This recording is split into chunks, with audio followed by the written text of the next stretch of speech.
ఏం చేస్తున్నారు? తిన్నారా? నేనైతే తిన్నా అండి.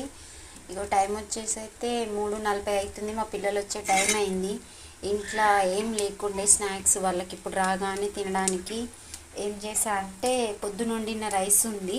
ఎట్లాగో వాళ్ళు రైస్ మనస్ఫూర్తిగా పొద్దున తినలేరు, అది తొందరగా టైం అయిపోతుందని టిఫిన్ ఒక్కటి చేసి వెళ్తున్నారు. మళ్ళీ మధ్యాహ్నం కూడా పిల్లలు ఏదైనా నచ్చిన ఫుడ్ పెట్టినామనుకో మనం వాళ్ళని తిననియరు, అవకాశం ఉంటుంది అట్లా. అందుకనే వాళ్ళు తినాలని చెప్పి ఈరోజు అయితే నేను ఏం చేస్తున్నా అంటే రోజు ఈ టైంకి ఏదో ఒక స్నాక్స్ చేసేదాన్ని. ఈరోజు ఏ స్నాక్స్ లేవు ఇంట్లో, అసలు ఏమీ లేవు ఇంట్లో. చేద్దామన్నా కానీ షాప్కి వెళ్దామన్నా కానీ ఇప్పుడు మధ్యాహ్నం క్లోజ్ చేసి ఉంటాయి. అందుకనే ఏం చేశా అంటే ఇగో రైస్ అయితే పొద్దున వండిన రైస్ చాలా ఉండిపోయిందండి.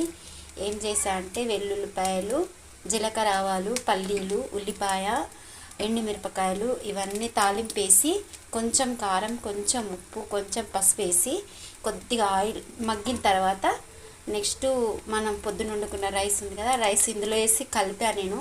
దీంట్లో మాత్రం కరివేపాకు, కొత్తిమీర వేసుకుంటే ఇంకా బాగుంటుంది, లాస్ట్లో వేస్తాను నేను. ఇప్పుడు చూడండి మొత్తం ఇలా కలిపేసి పెట్టా. తినడానికి మాత్రం బాగుంటుంది.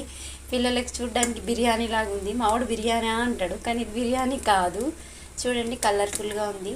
మీ ఇంట్లో కనుక పిల్లలు టైంకు ఇప్పుడు వచ్చేస్తున్నారు, ఏం చేయాలి అన్న థాట్ ఒకటి వచ్చిందనుకో, మనకు ఏం చేయాలి అనుకోకుండా అర్జెంటుగా రైస్తో మాత్రం ఇది చేసి పెట్టొచ్చు.